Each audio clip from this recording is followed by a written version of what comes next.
Good afternoon, ladies and gentlemen. This is Robert Chappell, Executive Editor at Madison365, with your daily update for, what is it today? It's Tuesday, September the 8th. Autumn is upon us, quite suddenly.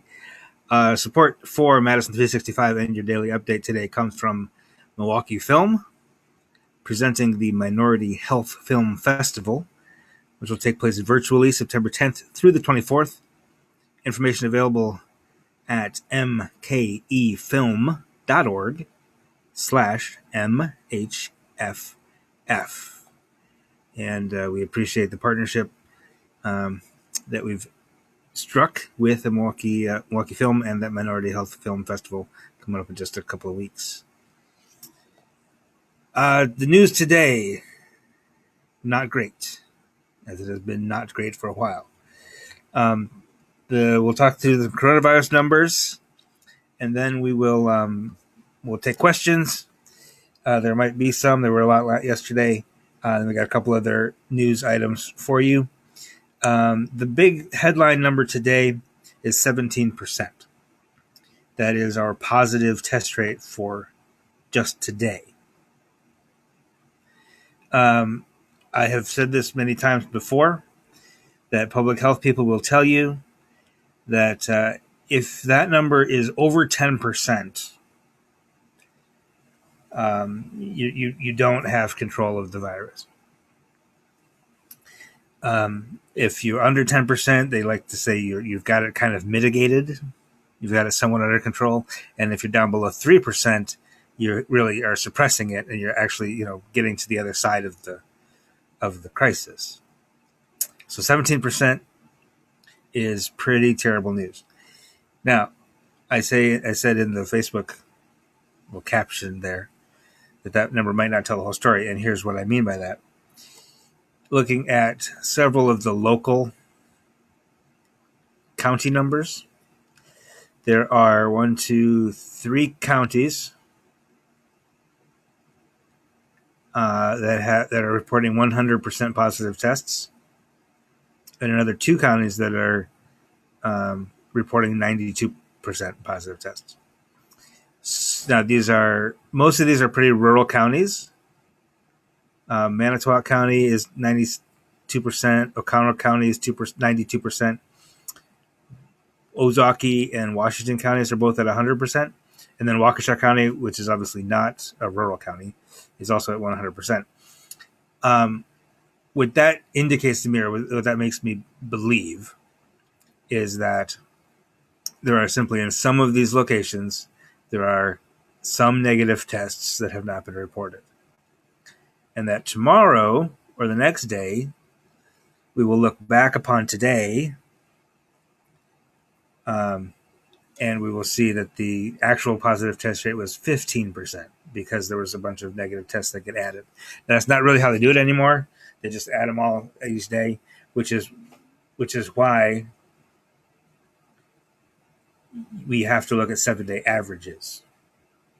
And like the rather than looking at just all the tests, negative tests and positive tests for today, we want to look at all the negative tests and positive tests for the past week.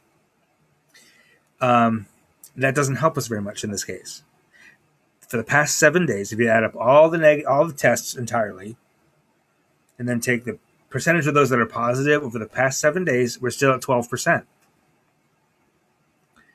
That's a very bad week. The 14-day average is almost 10.44%. So even over the past 2 weeks, we're over 10%. Now, I have said before, okay, let me just give you the actual numbers. Only 4,100 tests reported today, which, coming out of a holiday weekend, I can kind of see where that might happen. But 717 of them are positive. That's bad. So it's actually 17.56% today. That's the 5th consecutive single day we've been over 10%. And I will guarantee you, even if there are a bunch of missing negative tests and we add them in, we'll still be well over 10% today. That brings our total cases for the past 6 months or however long it's been, 82,477. Here's another problem. Over 8,100 of them are now active. That's 400 more than yesterday. That's 8,100 people who are actively contagious that we know about.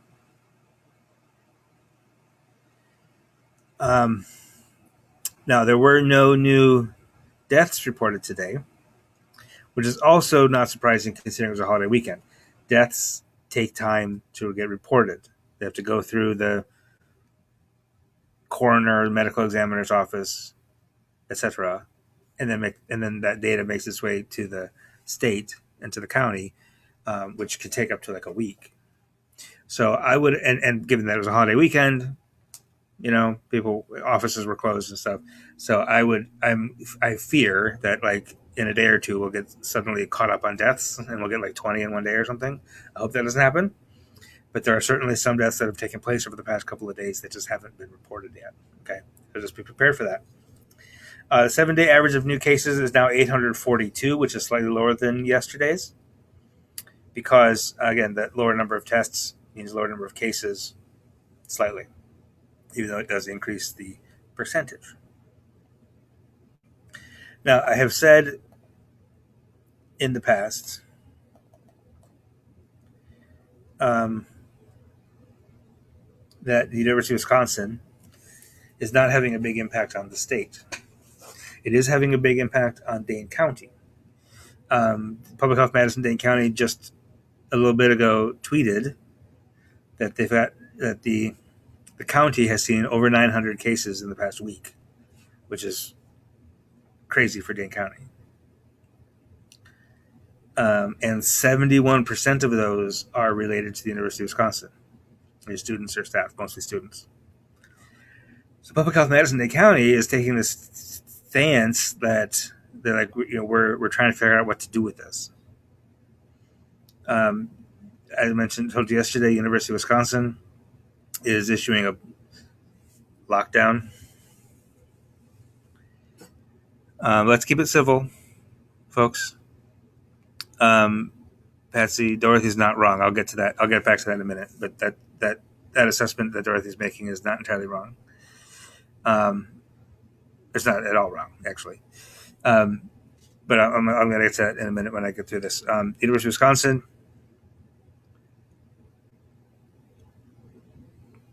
is, as I was saying, is issuing a lockdown of sorts. Lockdown is kind of a strong word for it. They issued a shelter-in-place order, which even that isn't really what it is. They're asking students not to socialize. They're saying you can still go to class in person. You can still go to your job. You can still go to your religious services if they're happening in person.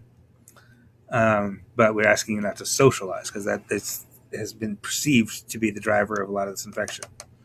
Now, they're not, as far as I know, they're not involuntarily quarantining anyone. And in fact, most students who are living in residence halls who test positive are going home to quarantine and taking the virus with them to wherever home is, which doesn't seem to be the best idea, but it does.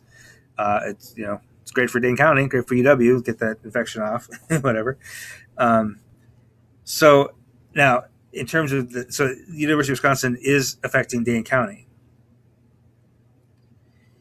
And up to now, it had the numbers even when they were high, even when it was like 140 something new cases on Saturday at UW, the percentage, they were doing like 1,000 tests. So like the percentage of new cases at UW was not particularly high. So it didn't really have a meaningful impact on the entire state. It had a little impact, but not big. Today, however, I can say just for today, given the low number of cases, given the low number of tests, basically 100 and something cases at UW does actually impact the state. Now, how much does it impact the state? If we took away all of Dane County and we did just the percentage positive tests for the other 71 counties were still at 13.5%. So in other words, the University of Wisconsin and Dane County do make the positive test rate just for today go all the way up to 17%, and that's basically what tips us over into breaking that record. Without Dane County, without UW, we'd be closer to 13%, which is still very bad. Okay, so it's not that Dane County and UW, it's not that the University of Wisconsin students acting crazy, going out, whatever, going to bars, is not hurting the rest of the state. I should say it's not the state's. The statewide situation is not solely to blame on UW students. That said, UW students for today are having an impact on the overall positive test rate. I hope that makes sense. Let's talk a little bit about a couple other numbers here. Some of this local stuff, and then I'll get to Dorothy's comment, which is a good one. And I agree with you, Betsy. It's bad no matter how you slice and dice it. And I don't think Dorothy's comment is spin in any way. It's just kind of a fact. And I'll talk about why. 219 new cases today in Dane County, easily a record. 140 of those more than 140 of those are University of Wisconsin's test cases from yesterday. The way the timing works is Dane County reports in the morning, University of Wisconsin reports in the afternoon, and then the state of Wisconsin reports in the afternoon from the county. So basically, the University of Wisconsin cases appear in the county data the next morning and the state data the next afternoon. So we're basically 24 hours behind on UW data. That's what we've been able to figure out these past couple of days. So 219 new cases in Dane County, easily a record, driven almost entirely by University of Wisconsin. I mentioned a couple of these counties that have super high, like 92 to 100% positive test rate. I'm going to talk about a couple other ones. Dodge County today, 12 cases, 17.4% positive. Eau Claire County, 23 cases, 27% positive. Fond du Lac County, 10 cases, 16% positive. Grant County, everyone pops up on this list about once a week or so. 15 cases today, 17.6% positive. La Crosse County, 14 cases, about 30% positive. Milwaukee County, 91 cases, 11.7% positive, not great. Outagamie County, 43 cases, 42% positive. Portage County, 19 cases, 21% positive, 21.5%. Rock County, 23 cases, 22.7% positives. We just got word also in Rock County that several kids who have been attending schools are now testing positive. They didn't say how many. They didn't say what schools. But the Rock County Health Department announced that several school students have tested positive. But they're saying that there's no evidence that they actually contracted the virus at school. So I'm not sure what that means exactly. What next is next for them? That literally just came out as I was coming on here, so I'll have more information on that later. Shawano County doesn't appear on this list very often, but today 11 cases, 19% positive, and then Winnebago County, 15 new cases, 17.4% positive. Now, to Dorothy's comment, these 100% positive test rates could mean one of two things, and these 92%, and even some of the other higher percentages, could mean one of two things. Could mean there's a whole bunch of negative tests that didn't get reported, or it could mean that only people who are highly likely to have been infected were being tested, and therefore, if you're only testing high-risk cases where they've been exposed, and they're probably positive, and you test them to make sure, that will increase your positive test rate. Because you're not testing asymptomatic people, you're not testing just everybody. If you test everybody, then most of those will be negative. If you test only people likely to be sick, most of them will be positive. So that does make some sense. The only reason I think that might not be the case today is that Waukesha County is at 100%. Waukesha County is a busy urban county that typically does a lot of tests. Waukesha County is not one that would just target a couple of families or one workplace for testing. You know what I mean? Now, it's also possible that even Waukesha County would do that targeted testing on a holiday weekend. So again, it's possible that it also could be both. It could be that they were really targeted and there were a few negative tests that didn't get reported, so kind of a combination.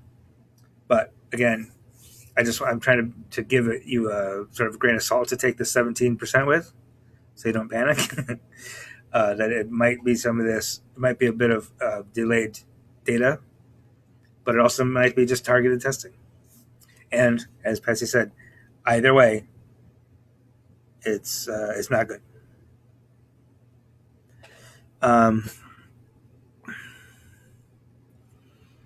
Alyssa, Rock County reported a death today. Was that reported in like media, or was that? I didn't see that in the county data. But I don't know if news media has reported that. It's entirely possible. But yeah, but like I said, it often takes a day or two, or up to a week, to make for a death to be reported in the county data and then the state data. So thank you for mentioning that. And I'm sure there are more. Okay, I think that's all I have for coronavirus information for today. I have a couple other news items. We just learned that the entire, this is not local to Wisconsin, but it's important to know, the entire command staff and the police chief in Rochester, New York, have resigned. You may be aware of the story of Daniel Prude, who was having a mental health crisis. His brother called for an ambulance. He intended to call for an ambulance. He didn't really even intend to call police. He intended to call an ambulance because his brother was having a mental health crisis. And police came and put his brother, Daniel, in custody, in handcuffs. He was sitting, it was March. This is a long time ago now. This is March. It was cold. He was naked. He was sitting in the street in handcuffs and, having a mental health crisis. And so they put a spit hood over his head. It's just like this mesh hood that goes over your head so you can't spit on officers. And they pushed his head down into the pavement. And he lost consciousness and he died a week later.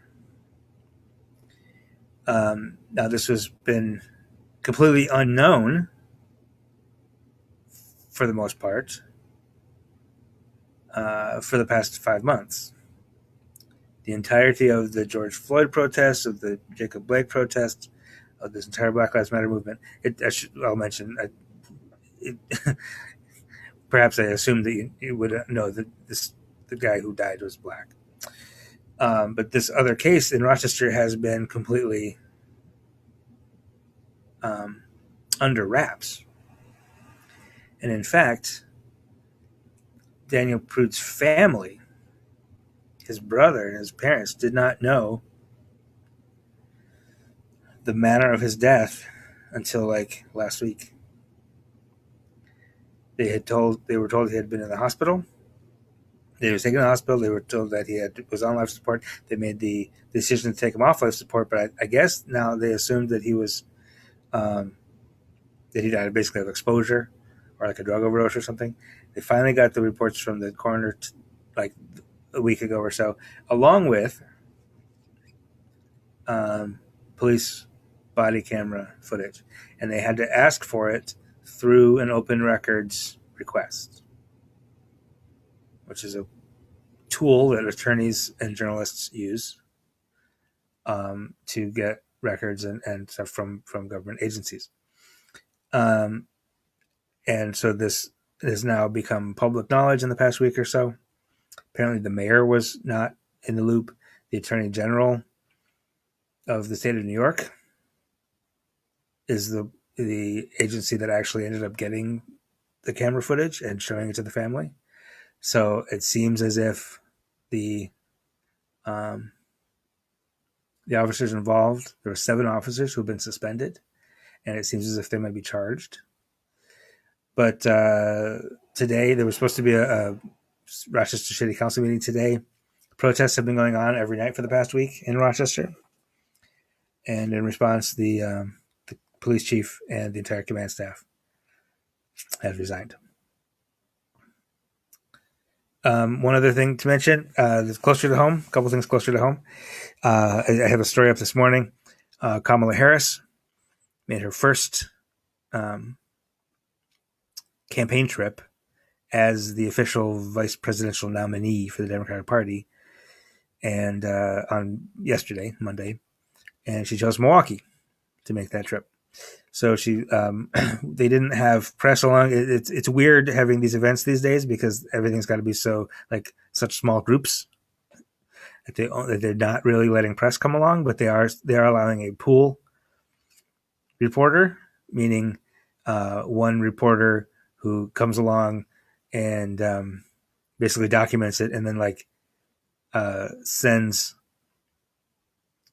their updates to the rest of the press, so I don't have to. I can't actually go follow Kamala around, but I had my phone and I kept getting emails every 20 minutes or so with an update on Kamala Harris's movements. But she went and she met with Jacob Blake's family, and she met with. She talked to Jacob Blake on the phone. She went and toured an International Brotherhood of Electrical Workers training facility. She went to. She had a roundtable with Black business owners, and I recognized a lot of those names because a lot of those names she met with, I think, 6 or 8 people in that roundtable discussion, and all but 2 of them had been on our Madison365 Black Power list in the past. We do our annual list of most influential African American leaders, and then she wrapped up by reading with Voces de la Frontera, which is a organization. Latino advocacy organization based in Milwaukee that does and what one of the things they're doing right now is a big voter registration drive. So it seemed like it was a pretty busy day. It was kind of cool to have her choose Milwaukee as her first campaign stop. So I have a story on that, basically a recap from that pool report. And then one last thing I'll mention. I'll answer a question here. Jen asks, what does that mean by command staff in the Rochester Police Department? I honestly don't know. I just saw it literally popped up, got the alert about 10 minutes before I came on here. And I have Dave Dahmer, our editor, working on a story to try to chase down exactly that question.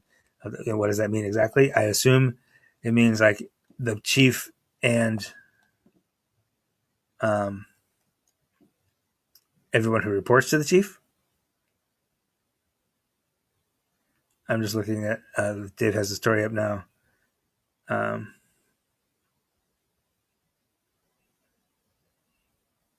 Chief, I guess there's just 3 people. The chief of police, the deputy chief, and the commander have all announced their retirements, according to this story. So yeah, that's basically just the couple of people who report to the police. Here's our little recap of it. I'm sure national outlets will have more detail. We're just picking up what we can glean quickly from Google. One last thing I'll mention: the Wisconsin Leadership Summit is coming up October 5th through the 9th. We're starting to get it together, starting to finalize the plans, and we announced. We're going to basically announcing moderators for all the panels over the next couple of days, and and should be announcing the schedule in the next couple of days as well. But the one I announced today was Griselda Aldrete, who spent 7 years as the CEO of Hispanic Professionals of Greater Milwaukee, and has spent the last year as the executive director of the Police and Fire Commission in Milwaukee. And she resigned that position, or rather said she wasn't going to seek reappointment because it's just she called it a toxic atmosphere. The politics were just too much for her. She didn't want to deal with it. And the other thing is that to remember is this summer, the Police and Fire Commission actually demoted the police chief in Milwaukee because he used or he didn't personally, but the police officers in Milwaukee County used tear gas, pepper spray, mace, that kind of stuff to disperse and control protesters, which the Police and Fire Commission didn't appreciate. And so there's some other things. They asked him to do some planning and to review some policies, and he was too slow to do that, so they demoted him. He ended up resigning. But with all of that under her belt, Griselda is going to moderate the panel on police reform at the Wisconsin Leadership Summit. And that's not going to be an easy conversation. I would anticipate it's going to be heavily attended and have lots of questions, and lots of people will want to say a lot of stuff. We haven't announced the panelists for that yet, but it'll be a really stacked panel of people you'll recognize, I think. And it'll be a really fruitful discussion, I hope. That's going to be one of 25 panel discussions over the course of 5 days on education topics, professional development, entrepreneurship, social justice, healthcare, all kinds of stuff. So you can, I'm going to put a link in the comments here. Wisconsin Leadership Summit.com is where you can go to register. $79. It's $49 if you are working for a nonprofit organization. That gets you in for the whole week. And it's $20 if you're a student. So do that. I would urge you to attend that. It's all virtual this year, and it's spread out over 5 days, so you can pick and choose which day you want to attend or which panels on which days you want to sit in on and make your voice heard. So thanks very much for your attention. That's all I have for you for today. Keep watching Madison365.org and our Facebook and Twitter and Instagram for the latest updates as we go along. And have a wonderful evening, and we will see you again tomorrow.